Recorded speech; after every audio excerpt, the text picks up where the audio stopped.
এক গরিব কৃষকের কষ্টের গল্প।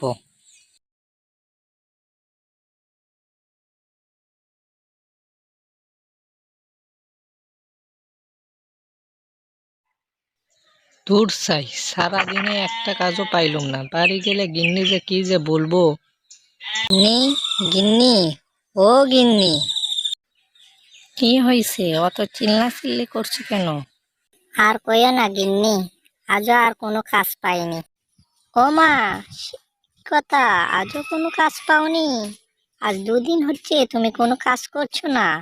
তাহলে কি আমাদের না খেয়ে থাকতে হবে? না খেয়ে থাকতে হবে কেন গিন্নি? কালকে ঠিক কোনো না কোনো কাজ ঠিকই খুঁজে বের করব। তুমি দেখে নিও, ঠিকই কাজ বের করব। তাই হলেই হলো। কালকে যদি তুমি কোনো কাজ না খুঁজে পাও তাহলে আমি কিন্তু বাপের বাড়ি চলে যাব। দ্বিতীয় পার্ট দেখতে চ্যানেলটিকে সাবস্ক্রাইব করুন এবং ফলো বাটনে